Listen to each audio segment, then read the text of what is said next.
Alright guys, this is just an update on that carburetor issue. Okay, I got the carburetor on. There was no leaking from the carburetor.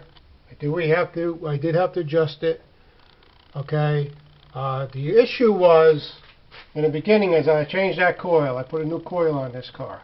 Okay, now this was 2 years old, that coil. But I bought a new one anyway, and the other one I got in the trunk as a spare. It's always good to have it as a spare.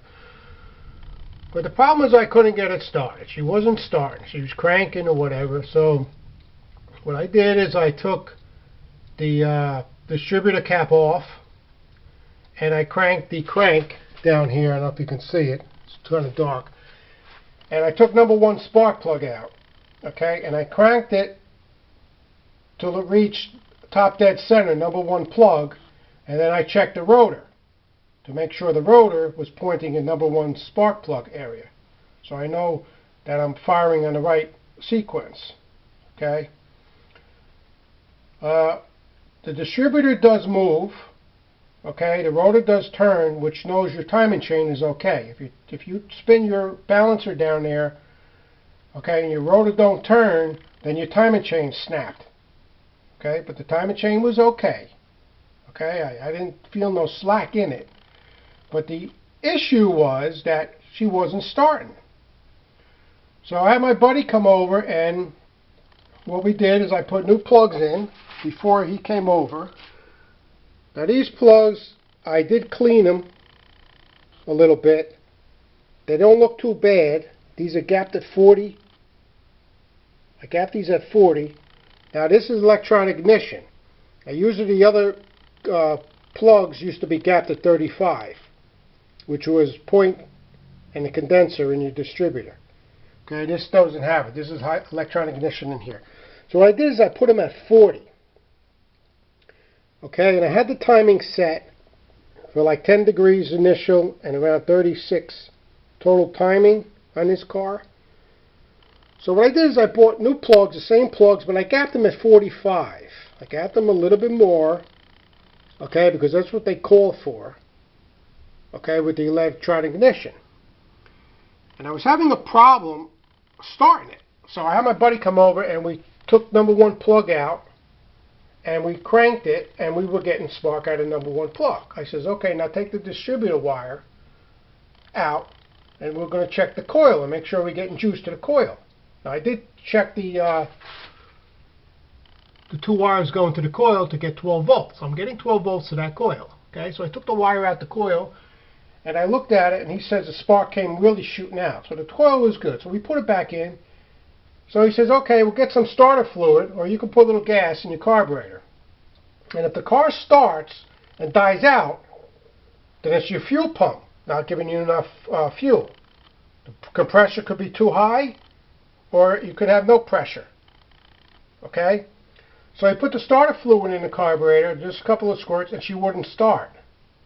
So he says, get the distributor in. So we took the distributor, we unloosened it, and as we were cranking it, I was turning the distributor. And I turned it a little bit to advance it a little bit, and she started right up. So basically what we did before we started is we marked where the other timing was. I don't know if you can see down here. Maybe I can zoom in for you.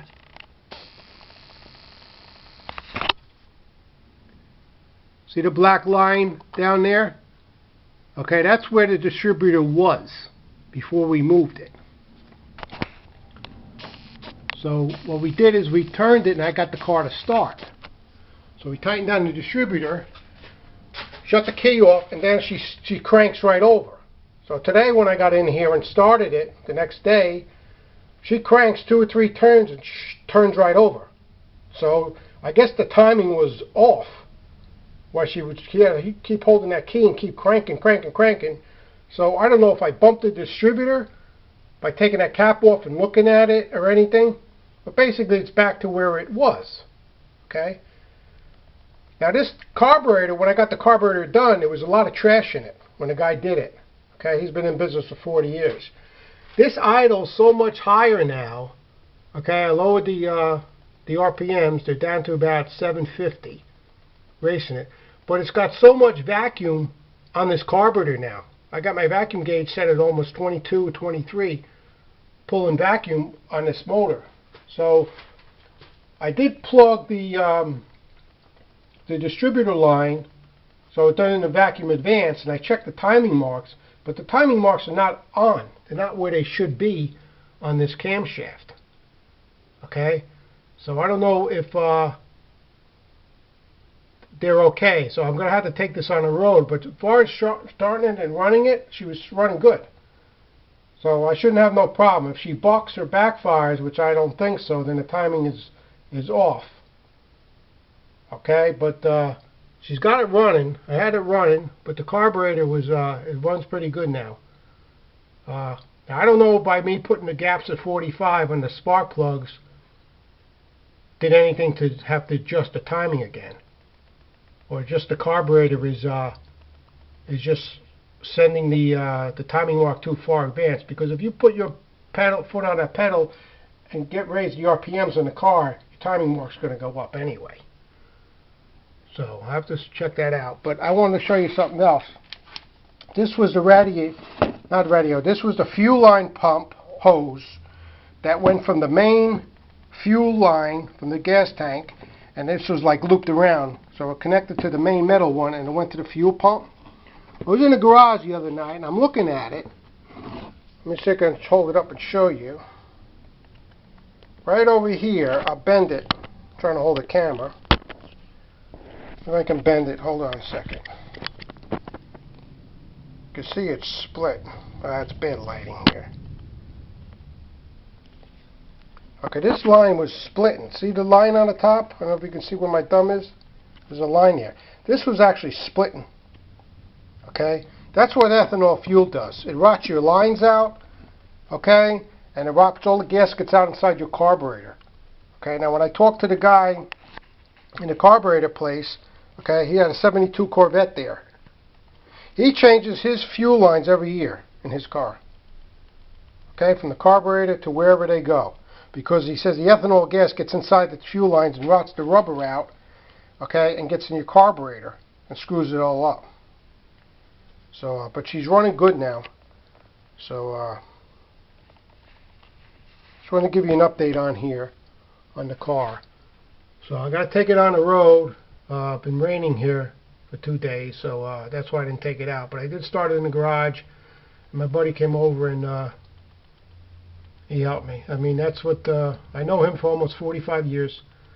I grew up with him when I was a little kid. When I first moved, I was 5 years old.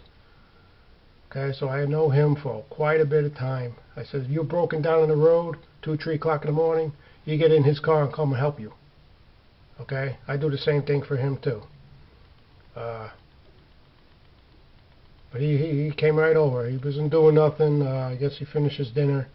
And he came over yesterday and helped me out to get this doing it. I can put all the plugs in, but you need another hand. You need somebody to crank this car and check for spark. So I'll give you another update when I take it out. If you see it on the road and you know everything's okay. May have to do a little tweaking on this carburetor with those mixture screws, but I had it running pretty good. Okay, you turn the mixture screws in, you get the car running, and you turn the mixture screws in one at a time till the idle drops, and then you back them out about a half a turn, 3/4 of a turn. Okay. You can also put a vacuum gauge on here. Okay, right here where it's full vacuum. Okay, and then the vacuum gauge will read what it should be. Hold on a second. Let me get I'll show you the vacuum gauge.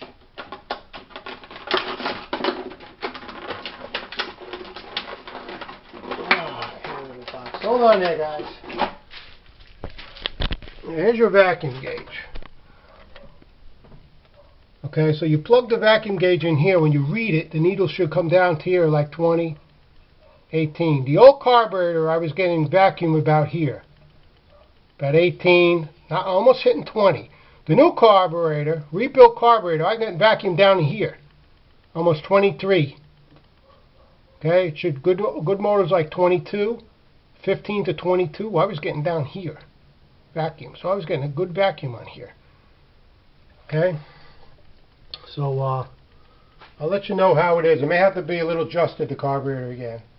I'll have to know when I take it out of the road and punch it down, see what happens. Alright, I'll talk to you later.